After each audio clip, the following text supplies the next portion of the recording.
Ruthless bandits terrorized Nigeria's highways, ambushing travelers and kidnapping families.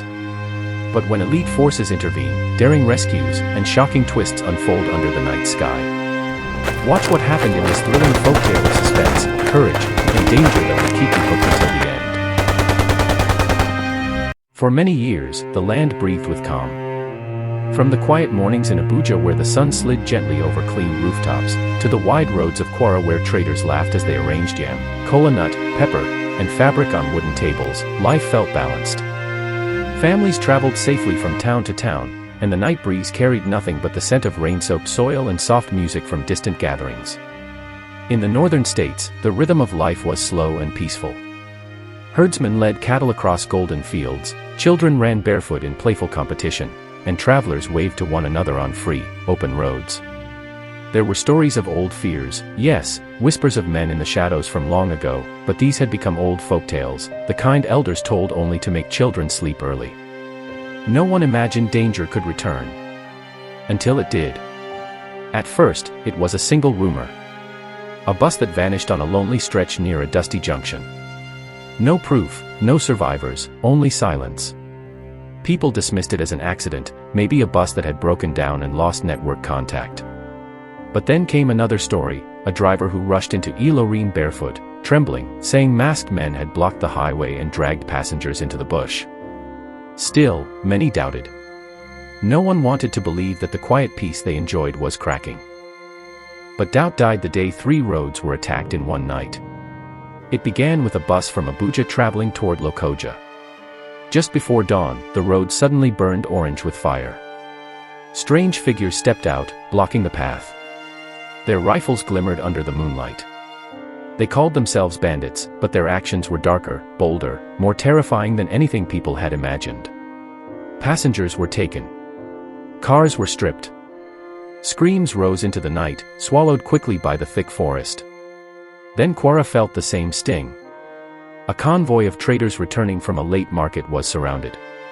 They took everything, phones, money, goods, and disappeared like shadows. By morning, the roads were empty, and fear had already begun to spread. In the northern states, things worsened quickly. Travelers avoided highways. Buses started moving in long, tense groups. Even that didn't help. The bandits struck at unpredictable hours, sometimes at noon, sometimes at midnight, dragging people into hidden camps deep inside forests where no one dared enter. The country trembled. It wasn't long before the world heard what was happening. News channels carried the stories, cars burned on the roadside, families crying, communities praying.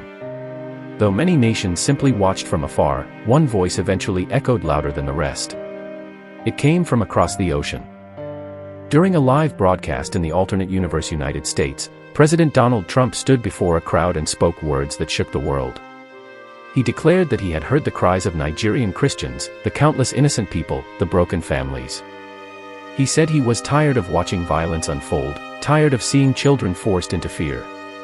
In his dramatic, unpredictable style, unique to this fictional version, he announced something bold. He said he would intervene. He said he would bring peace back to Nigeria, rescue the innocent, and wipe out the evil hiding in the forests. The crowd erupted. Cameras flashed. Commentators began arguing immediately, some calling him brave, others calling him reckless. But his words spread like wildfire across Nigeria. Some believed him. Some doubted him. Others simply hoped that anyone, anywhere, could do something to stop the nightmare. But the bandits heard the message too. And for the first time, they were afraid. They tightened their operations. They increased their attacks. They moved deeper into forests and caves no one knew existed. They snatched more victims, as if trying to prove they were untouchable.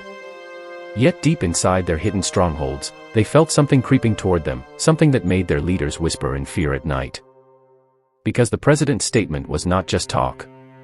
In this alternate universe, he had already begun assembling a team, a fiercely loyal and mysterious group known for entering danger zones quietly and leaving only silence behind. They were preparing for a journey across the sea, into the heart of West Africa. The roads trembled with violence. The forests hid secrets. The nation prayed. And something unstoppable was coming. The wind shifted over the dry plains of Kaduna as night settled, carrying with it a strange tension, like the air itself sensed that the days of unchecked terror were nearing their end. The bandits, hidden deep within the labyrinth of forest paths, sharpened their weapons, counted their ransom money, and guarded their captives. Yet even among them, whispers had begun. Whispers that someone powerful, someone unexpected, had sworn to dismantle everything they built. Meanwhile, in Abuja, the atmosphere was heavy. Government officials held long meetings behind closed doors, the media speculated endlessly, and ordinary citizens clung to their phones waiting for updates. Christians gathered in churches to pray, Muslims lifted their hands at mosques, and families stayed awake through the night, hoping their loved ones traveling on the highways would make it home. Still, the attacks continued.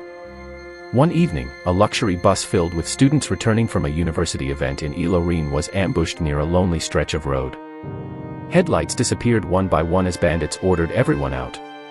Panic rose like smoke in the shadows of the tall trees. The students were shoved to the ground, hands tied behind their backs. Tears soaked the dust.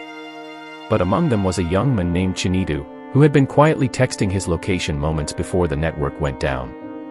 The message was short, fragmented, and desperate, but it traveled farther than he could have imagined. Across the ocean, in an underground command room glowing with screens, the message flashed on a monitor.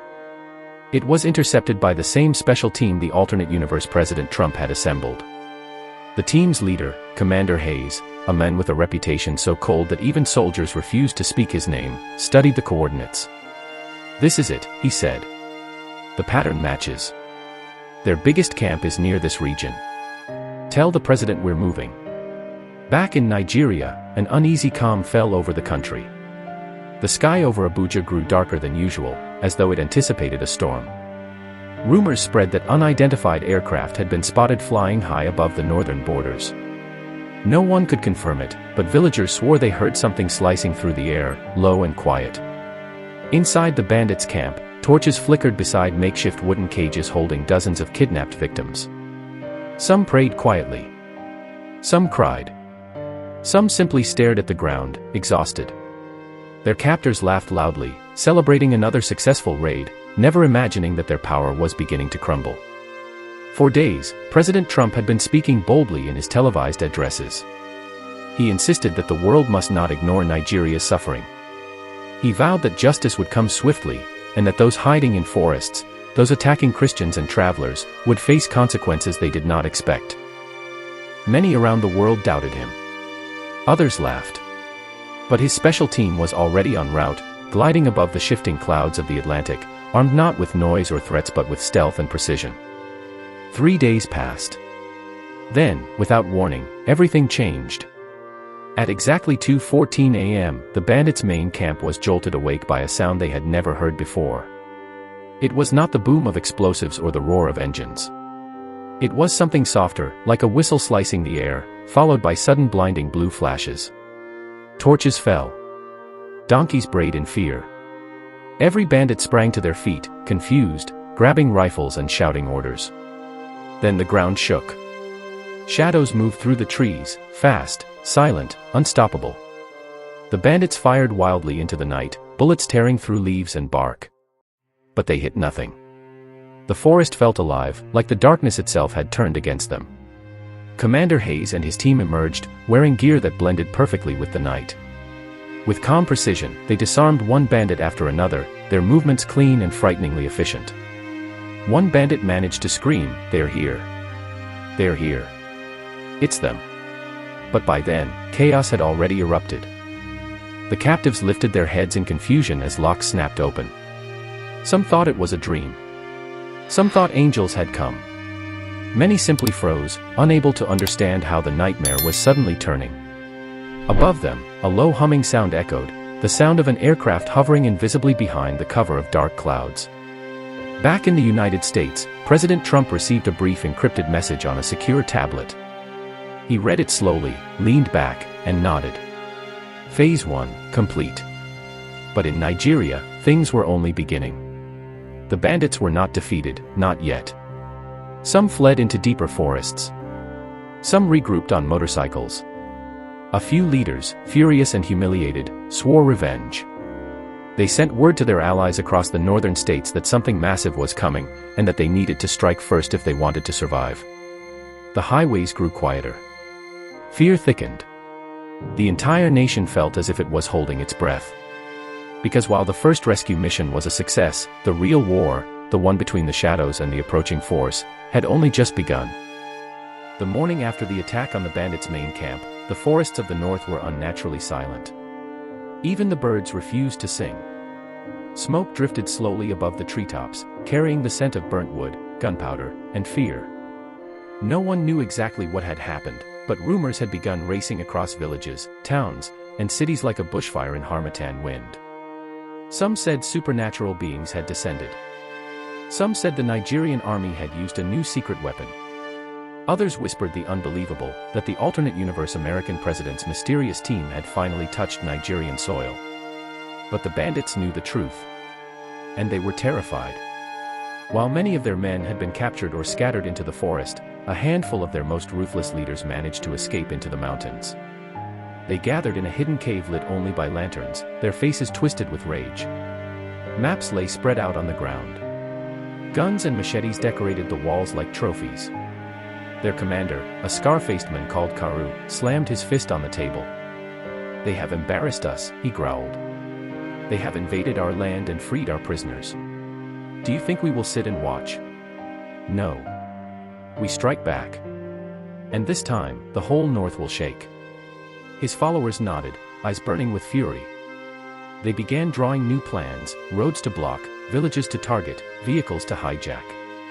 They believed fear must return quickly, or they would lose everything. But they didn't know something. They weren't the only ones planning. Far away in a discreet compound in Abuja, Commander Hayes sat with Nigerian security officials studying a massive digital map pinned across a glowing table. Red dots showed all recorded attacks.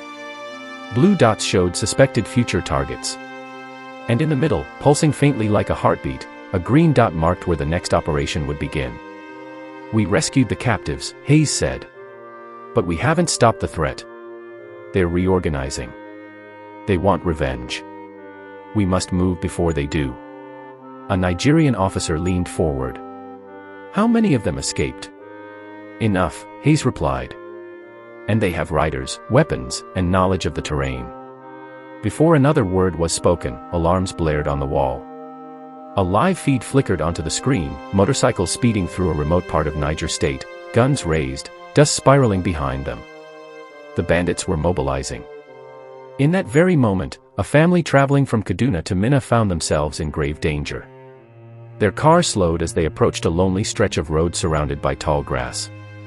The father, Mr. Yusuf, glanced at the fuel gauge nervously. "We'll reach a filling station soon," he assured his wife. But just as he finished speaking, the dreaded sound came, motorcycles. Many of them. Engines revving like angry beasts. He looked into his mirror. His heart lurched. "They're coming." Before he could accelerate, masked figures surrounded the car. Guns banged on the windows. The children screamed. The doors were forced open. The family was dragged out. But then, a strange vibration filled the air. A sound like thunder, but far too controlled. The wind shifted. The grass bent in one direction. Karu, leading the ambush, paused and looked up. "What is that noise?" The sky darkened. Not with clouds, but with a single aircraft descending silently, casting a long shadow over the entire road. Invisible until now. Silent until that moment. Deadly in its purpose. Karu's eyes widened. "They found us again." From the underside of the aircraft, long dark cables dropped like claws. Figures slid down, Hayes' men, landing with movements so sharp and precise that the bandits panicked instantly. Gunfire erupted. Bullets flew. But the special unit moved like ghosts, deflecting, dodging, advancing. The battle was quick, brutal, and one-sided. Karu fired into the trees as he retreated, shouting for his men to fall back. But the forest betrayed him. Hayes' unit had already surrounded the area, sealing every exit. Within minutes, most of the attackers were captured. The kidnapped family was rushed to safety, trembling but unharmed. Karu alone escaped into the bushes, breathing hard, eyes wild with fear. "This is not over," he hissed into the shadows. "I will make this count." And somewhere far away, as dawn crept over the Atlantic, President Trump received another secure message. He tapped the screen, read it silently, and muttered, "They're fighting back harder than expected. Then we go bigger." Because a far greater storm was coming. And Nigeria, already trembling, had Northwest idea how close it was. The next 48 hours unfolded like a heartbeat, growing louder, faster, more dangerous. Every village, every roadside shop, every truck driver sensed that the battle between the hidden criminals and the foreign force had reached a turning point. The air itself felt heavy, thick with the weight of something approaching, something final. Karu, the last major bandit commander still roaming free, had fled into the deepest part of the Kainji forest, a place locals feared even in daylight. There, he gathered the remnants of his men, angry, injured, desperate. They held lanterns under an ancient baobab tree, their shadows long and trembling. He raised his gun toward the sky. "They think they have won. They think because they rescued a few people, we will kneel. Tonight, we strike with everything." But his men hesitated. They remembered the night flashes, the invisible aircraft, the quiet footfalls of Hayes' men. Some shifted uncomfortably. Fear ran through them like a cold river. Still, Karu pushed them forward. "Prepare the explosives. Block the Abuja-Kaduna highway. We take as many as we can. We show them we are not finished." But fate had already decided otherwise. Miles away, Commander Hayes stood inside the Abuja Command Center, eyes locked on a screen showing Karu's location. A tracking beacon had been planted during the last skirmish, a tiny metal grain no bigger than a seed, hidden in one of the bandits' bags. It pulsed softly, revealing everything. A Nigerian general stepped forward. "This is our chance. If we end this tonight, we end the terror across the north." Hayes nodded once. "Then tonight, we finish the fight." Darkness swallowed the land as the final operation began. A fleet of low-noise helicopters swept across the sky with their lights off, following the pulsing green signal. Special ground units waited silently along the major roads. Drones hovered above the forest canopy, watching for movement. When Karu's men reached the highway with their explosives, they weren't met by travelers.